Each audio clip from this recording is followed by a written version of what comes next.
Welcome, everyone, to the Retail Corner podcast. Today we have with us Nina Schitermann, Senior Vice President, Sales Operations at Lidl US. How are you doing today, Nina? Good morning. I'm very good today. Thank you. That sounds great. So the topic for today that we're going to be talking about is, keeping a growth mindset when breaking into a new market, right? Because a lot of times I think when we break into a new market as entrepreneurs or as executives, it can become a little scary, right? Because maybe there's different ways that another country does things, employees are used to a different mindset, et cetera, et cetera. And before we really dig down into it, Nina, I know you have a lot of experience as a senior retail executive, sales and operations strategist and business transformation leader. And I wanted to ask you, what has been like your biggest success story thus far when it comes to putting a team together, changing the operational processes, and going on the other side 180 degrees after and seeing the sunshine brighter, I guess. Yes, my biggest success story actually goes back a few years already, and that's both personally and professionally. Before I'm obviously now in the US, as we know, but before moved to the US, I moved to Spain. And I was working for Lidl. I just went on board as a new hire. I got promoted straight away, and I did not speak the language. I had very little idea about the country. I didn't have a big idea about the language. However, I had to make it work because I just had a promotion, and I was already heading up a team of 30 stores with on average like 20 people working in each store. So that's like 600 people. Wow. And I had to bring them together, and there was unions involved, and you somehow had to make it work. And I did make it work. And the reason why is because I was fully aware of my limitations for obvious reasons, but also people and my staff were really, really patient with me. I didn't understand them very well. I'm sure they didn't understand well me either, but they didn't make it too obvious, and we just tried to sort it out together in some way or another. And I think the only reason I could do that because I was being super honest, super upfront. I didn't come in as the expert or the one who knew it all. I just had to play out straight and very plain, and it was amazing in the end. That sounds phenomenal. No, that takes me back. You see, I remember when I moved to the U.S. as well. I knew English. I'm sorry, I knew Spanish and I knew German, but no English whatsoever.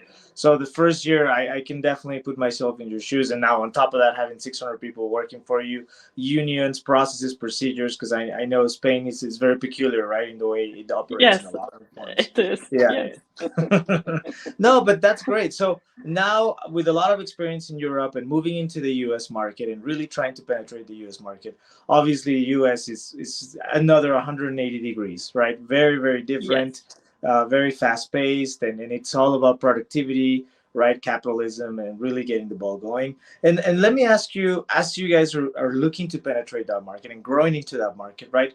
When we talk about scalability, right? That mindset that you have when you want to grow that business into a separate market that you're not used to. What is your approach to that? Like, what do you think of that? What's the best way so far that you guys have perceived going into that?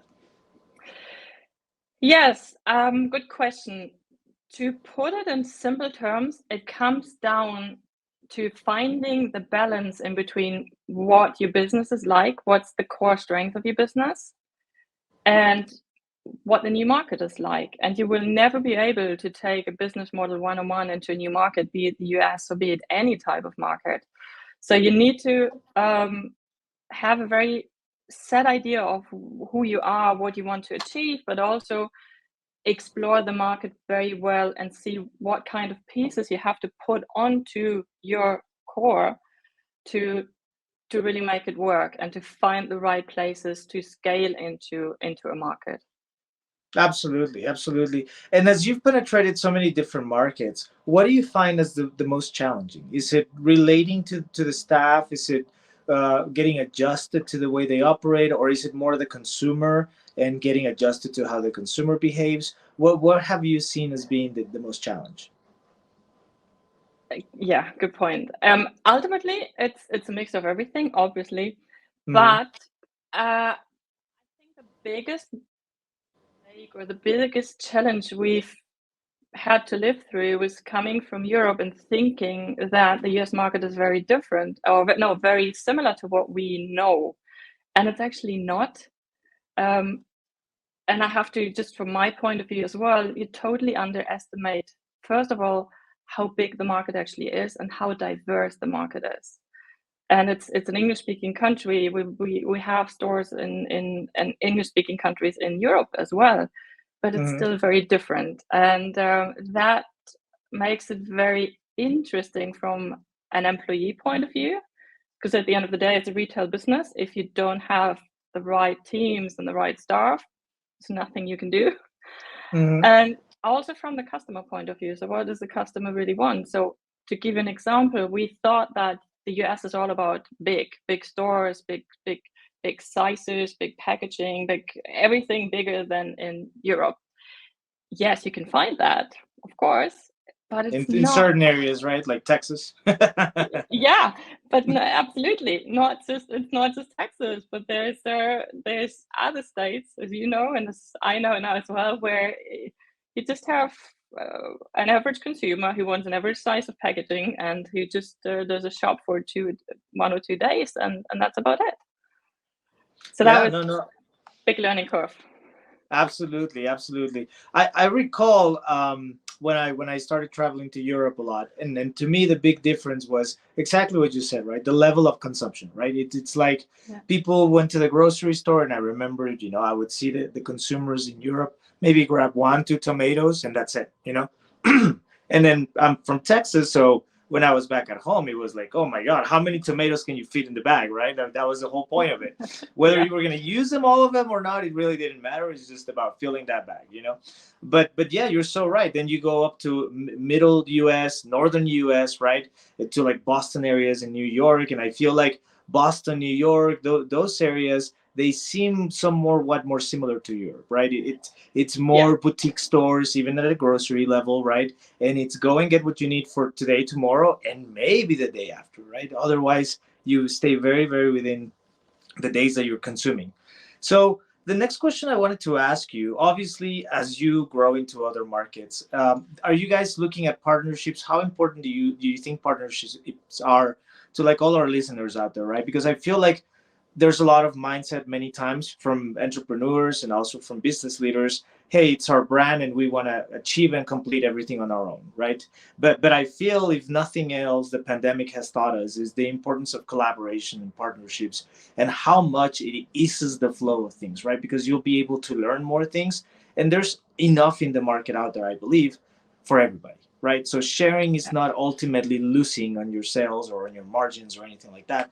But obviously, as you've been through it and as much professional experience as you have, what is your input on that? Yes, of course. I don't think that any business can be without partnerships, especially in the food retail area. But you have to look at from different angles. So you need to see where do you really want a partnership, or where do you need a partnership, and where do you have to stay with your own experience or your own strength. So to give an example, when it comes to maybe something from the IT area, which is not typically our expertise, of course we're looking for strong partners, of course, for someone who knows better or who can teach us.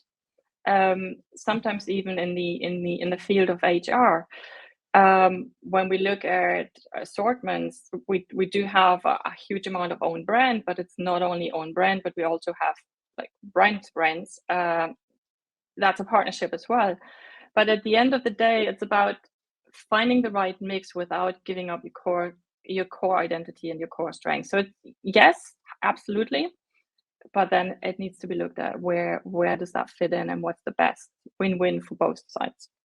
Absolutely. And I'm sure one of the challenges as well, and you very well mentioned right now, having your own name brands, right? When we talk about supply chain, right?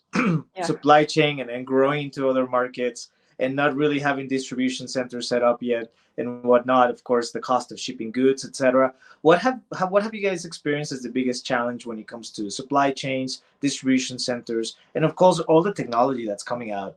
I think supply chain is like the hot baby right now when it comes to technology and inputting that with the business. Yes. I mean, we're not really different in this instance from the rest of the competition. So supply chain is a big challenge. It's a big headache, and it has been for a long time already.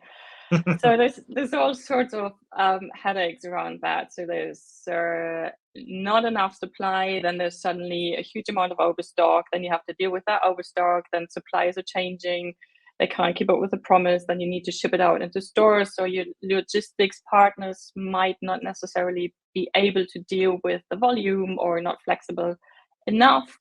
So honestly, I don't think there's any sort of scenario or any sort of headache all of us didn't have to live through over the last 2 to 3 years. How do you make that work? Stay as cool-minded as you can and as pragmatic as you can, and that's what I really, really like about food retail, because you need to find solutions. It's about getting your items into the store, making sure that the customers can buy.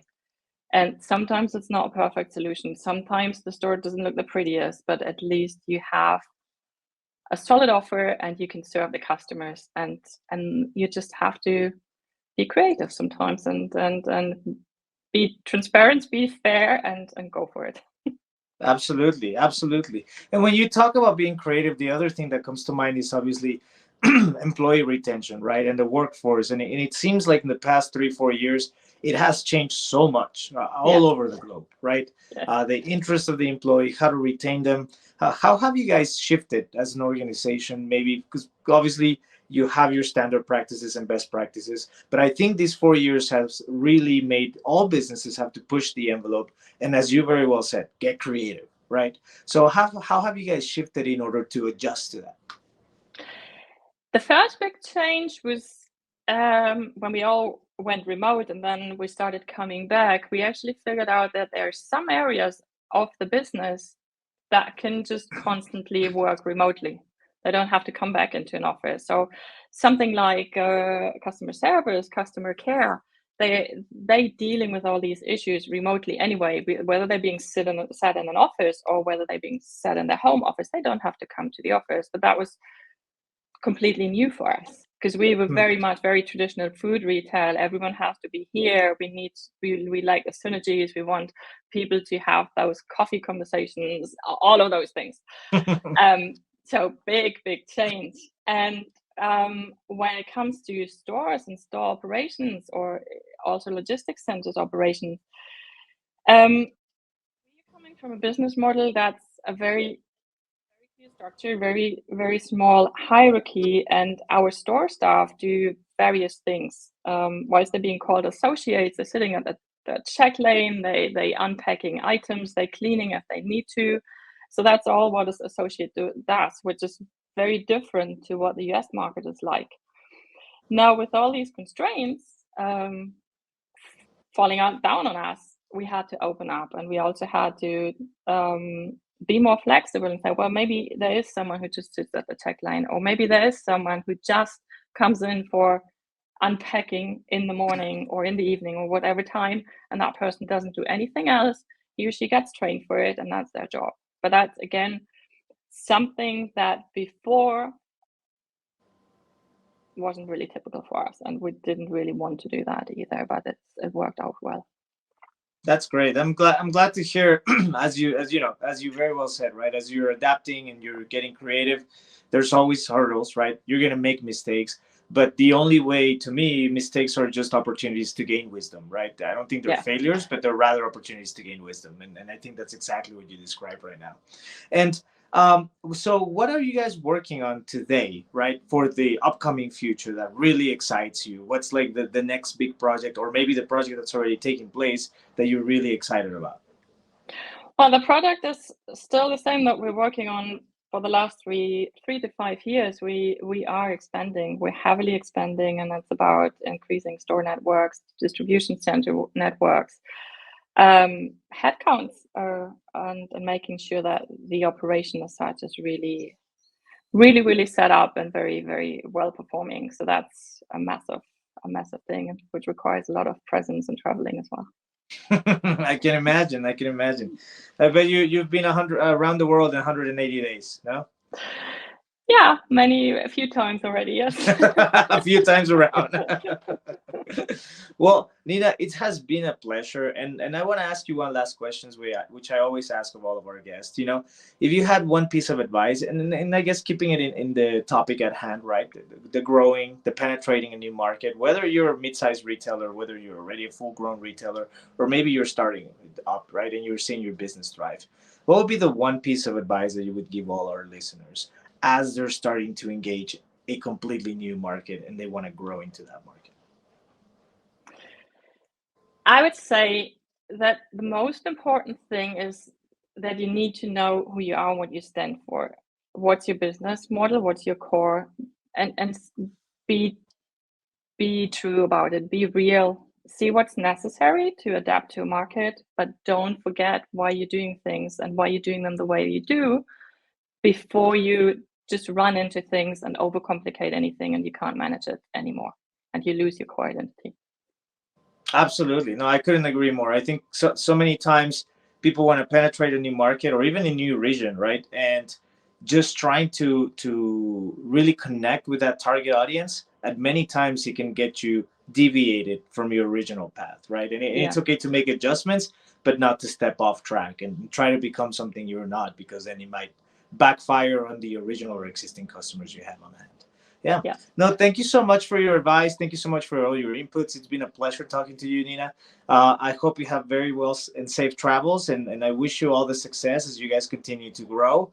I know Lidl is doing amazing, and I'm sure it's going to continue to do so. And I hope in the future we can connect again to see, all the fruit of your labor, in the next coming years. That would be great. Thank you very much for having me. It was a pleasure. Thank you, everybody. Have a good one, and you guys enjoy. Have a great day, and we'll see you again at the Retail Corner podcast.